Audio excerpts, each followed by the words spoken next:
On va parler donc de Mathys Tel, le chouchou allemand, et le chouchou du Bayern Munich de Thomas Tuchel. 11 matchs, 6 buts, beaucoup d'entrées en jeu très intéressantes. Est-ce que déjà, tu nous confirmes que l'Allemagne est complètement gaga de Mathys Tel?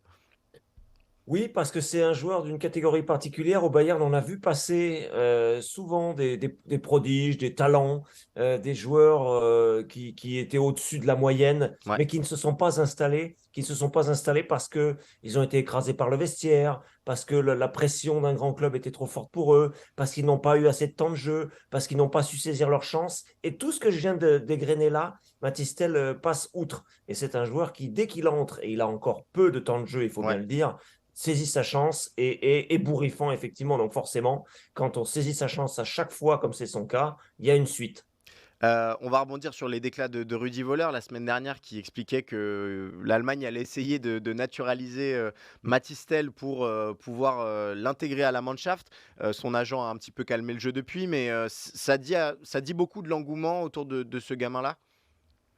Oui, parce qu'effectivement, il faut remettre les choses dans leur contexte. Il ne peut pas être titulaire Bien parce sûr. que dans un club comme le Bayern, on va chercher des joueurs installés avant tout, mais on donne aussi leur chance. Donc, on pense à Harry Kane, évidemment, qui Mmh. est venu pour beaucoup d'argent en Bavière. Donc, Mathys Tel est derrière Harry Kane au poste pour poste.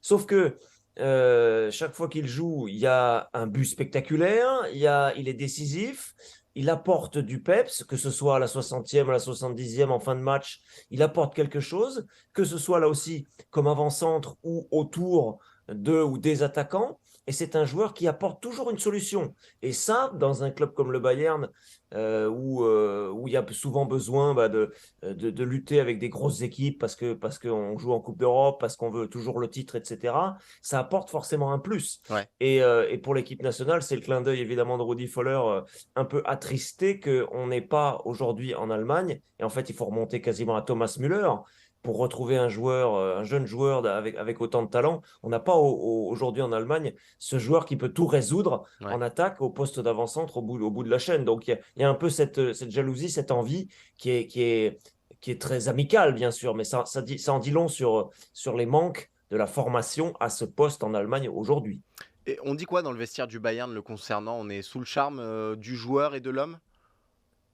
Oui, c'est ce que je dis. Il y a cette espèce de raison gardée, si on veut, c'est-à-dire que on a bien compris que dans la hiérarchie, il était monté. C'est plus le petit gamin Ouais, ouais. qu'on fait jouer parce qu'il n'y a pas d'autre solution. Un Choupo-Moting est évidemment derrière. Alors c'est pas du tout le même âge, mais c'est malgré tout le même rôle, Ouais. c'est-à-dire entrer en cours de match et être décisif. Et Mathys Tel a pris sa place. Et je serais pas étonné si on va pas faire de fiction. Mais si au cours de la saison, Harry Kane devait s'absenter pour une blessure musculaire, pour un pépin quelconque. Mathys Tel, enfin, je vois pas comment l'entraîneur pourrait ne pas lui faire confiance parce OK. qu'aujourd'hui, on en est arrivé là. Et effectivement, il s'est bien intégré aussi, sans doute, parce qu'il y a un passé riche de joueurs français, un passé et un présent, Cyril, Ouais. riche de joueurs français au Bayern, et je pense que ça aide aussi.